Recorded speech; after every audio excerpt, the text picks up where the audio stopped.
Ever thrown a boomerang and watched in fear as it flew back to you?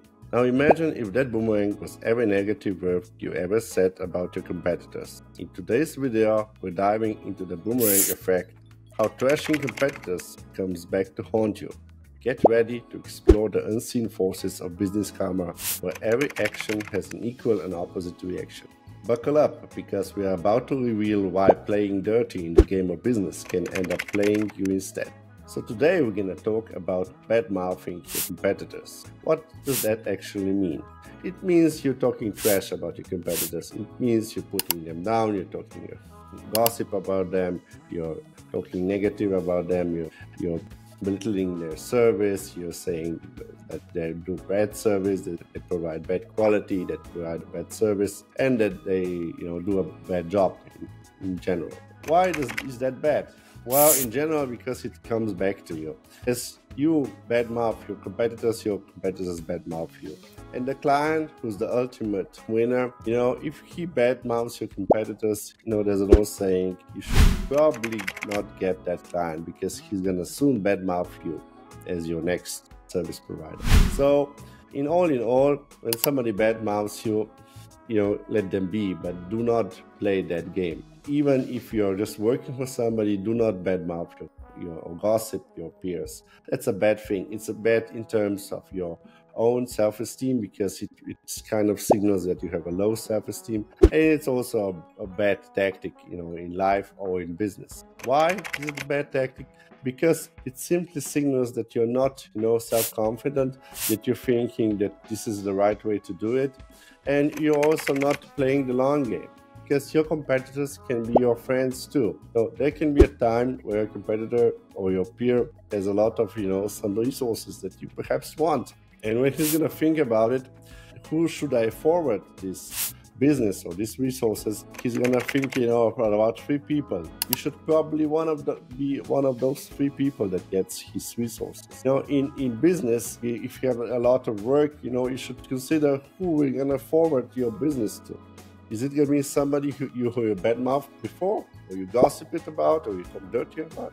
Or is it going to be somebody you talk nicely about? Or is it going to be somebody you just, kept your opinion to yourself? And you have talked badly to your client about your competitor, you cannot forward your client to this business. You cannot forward the client to this competitor, because he's going to think badly of you and the competitor. So you should be really careful not to say something bad about it. For me, I was guilty of this as well, but then I read something about this signaling really low self-esteem, and I really struggled and tried to stop doing it. And now when a client comes and he talks badly about a competitor of mine, I actually get a red flag, because I'm starting to think, why is this client talking badly about another service provider, and will this client talk badly about me in a couple of months' time? So I'm thinking, I'm leaning more towards the yes. So I'm thinking, I'm not going to take this client. On the other hand, when a client comes and he tells me about a lawyer that I know he's not dealing with such kind of issues. Like the other day,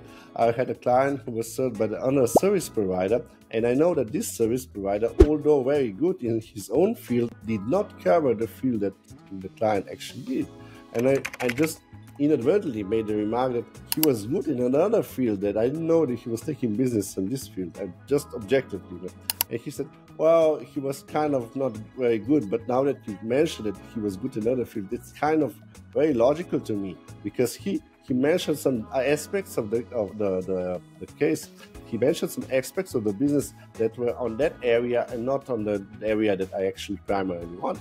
So I didn't actually talk badly about him. I just pointed out what his weaknesses and strengths were in objectively, and I didn't even put the weaknesses front, but I put the benefits, the opportunities that he was good in an area.